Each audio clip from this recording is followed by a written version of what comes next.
Let's talk about commercial property, shall we? What type and why now? Now, the fund we'll discuss is listed because, of course, there are alternative ways, as we've just learned, to access alternative asset classes. It's run by the team at Real Asset Management, for which I asked Matthew Strotton, head of real estate, for an introduction. Yeah, absolutely. And it's a pleasure to be here. Real Asset Management's a private group that's been around for 10 years or so that focuses on the alternative space. Quite a lion's share of our focus is in real estate, but we also look at private equity as well as solutions in the credit space. In late 2021, the group listed its first real estate investment trust, a listed property trust on the stock exchange, the RAM Essential Services Property Fund, which is much of my time and our team's and energy goes into that. And that's a portfolio that's focused on both healthcare assets and essential services retail assets. Okay, so REP, I believe, is the ticker code for the Essential Services Property Fund. Could you flesh that out a bit? So 42 properties, I believe, across Australia. So talk to us about the quality of these properties and where they're located, just a bit more detail. Yeah, we're 42 assets across the entire platform, around 31 assets in the listed vehicle. And we've been striving to focus around half of our exposure in healthcare and half in retail. Now, the healthcare component is primarily hospitals, both day hospitals as well as full service overnight hospitals, and a range of other allied healthcare and secondary healthcare across the country.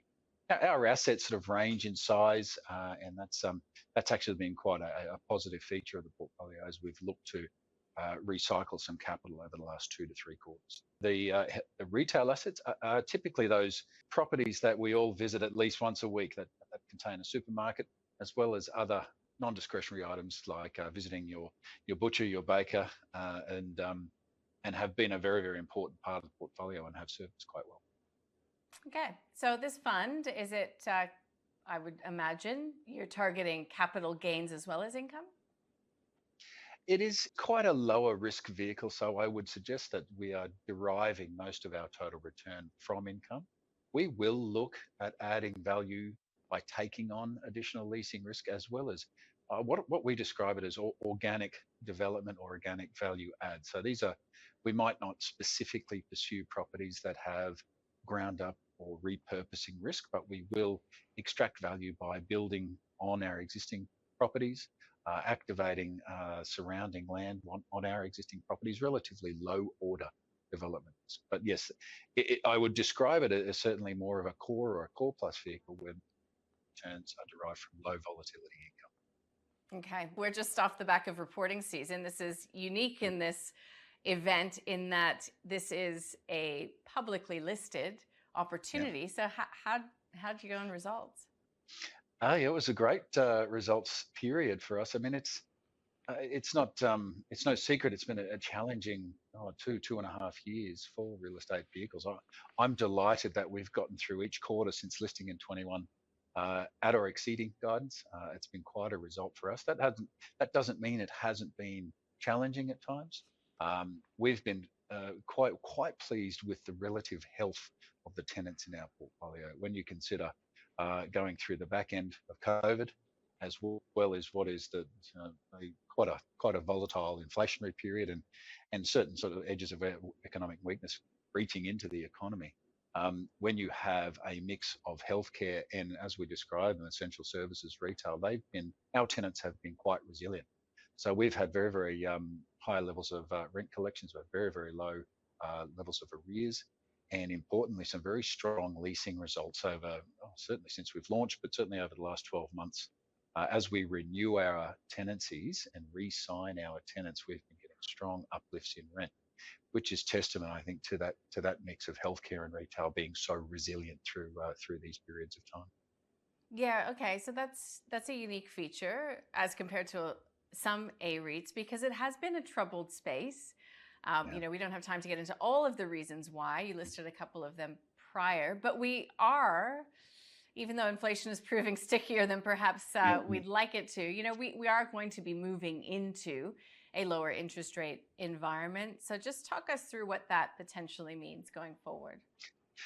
Most, if not all, REITs do rely on using leverage to a degree. I would describe our REIT sector as being relatively conservative, but when you have such a volatile period of inflation, which directly impacted on that interest rate burden in our P&Ls.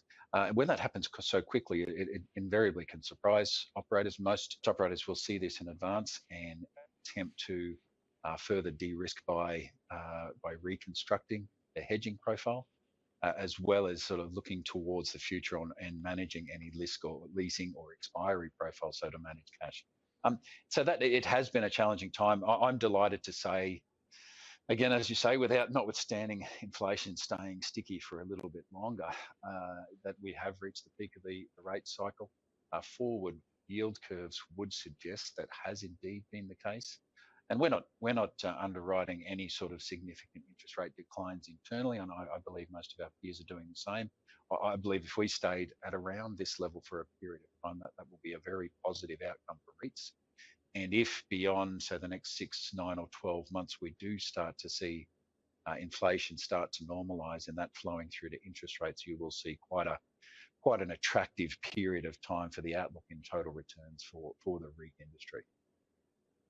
Okay, maybe we'll just get into now just a little bit more detail into REP. And I guess what sets it apart, you could say, maybe from other A REITs, because that's what we're looking for, differentiation here in this Essential Alternatives event. So we've got a slide. I think that you talk about, pretty long WALE, nearing 7 years. Just walk us through some of the detail, please. Yeah, so the WALE, as you say, the weighted average lease expiry. So that's the average contracted rental income that is coming into the portfolio or an average across the portfolio is approaching 7 years for our vehicle. That's relatively strong, and that's largely symptomatic of healthcare leases, which are typically on far longer duration than what I would describe our retail tenancies.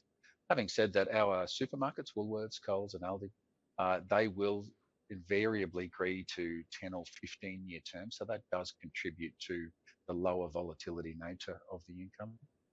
The other areas that I would call out within our vehicle, I mean, essential services, that really does describe the direction of the vehicle, the low volatility nature of our sectors, the defensiveness and resilience of our sectors has really shone through this period of time. And in fact, in this particular quarter, we've actually elected as a group and in consultation with our investors and our board to build a greater concentration in the near term towards the healthcare sector. It's not saying we don't like the retail sector. I think just as our outlook internally, and this is going to produce some quite favourable outcomes for investors, including what more than likely will be a far longer WALE or weighted average lease expiry for the portfolio, which means lower volatility and higher levels of reliable income going forward. It's been quite a moment for our vehicle. We're still going through engagement and consultation with our investors, but there are, as I would call out, significant support for us to make that move. Okay, so interesting. So that's a strategic shift that will continue presumably throughout this financial year. If you do work with investors and find that this is the direction you'd like to take the listed vehicle in, what needs to happen then? Do you sell off some of the assets in the retail space to acquire more in that essential services healthcare space? Yeah, we've been on two fairly distinct capital recycling plans. One has been to recycle assets out of the portfolio that have run through their strategic life. So they've invariably delivered upon our investment plan, and the outlook for those assets is less favourable compared to assets that we believe we can acquire should we reallocate that capital. So in consultation with our board, and as we've updated our investors over the last 2 or 3 quarters, we've been actively selling down some of those assets and building our available capital in order to pursue more attractive acquisitions. Now, whilst we've been doing that, that has allowed us to get further engaged with the market, build a greater level of understanding of the opportunities available in healthcare. And at this point in the cycle, we are quite drawn to pursuing more healthcare. We see relative value at the moment, and we see that being around for an extended period of time. And as we've indicated to our investors, what that means in the second phase of recycling is yes, as you say, we will be looking at solutions to sell down a proportion of the retail portfolio. That might mean outright sales, that might mean partial sales, but reducing their average the overall exposure to retail, whilst in parallel we pursue attractive opportunities in the healthcare space. And we're quite excited by what we're seeing today, and are pursuing quite a range of opportunities to conduct that second phase of recycling. So you'll see the portfolio mix, or the portfolio makeup, start to evolve over the next 12 to 24 months. Well, it sounds like you have your work cut out for you, but exciting times, I suppose, when you take the Indeed. macro into consideration as well. Yes, indeed. I was describing to an investor last week. I mean, it's almost has parallels with the GFC, the level of volatility we've experienced. To experience this sort of upheaval in interest rates, and that's been led by inflation, does cause you to really buckle down and make sure the team are focused on a whole wide range of initiatives that do affect the portfolio. I'm very, very pleased where REP is positioned to date, as we do look to further recycle capital and reposition the portfolio.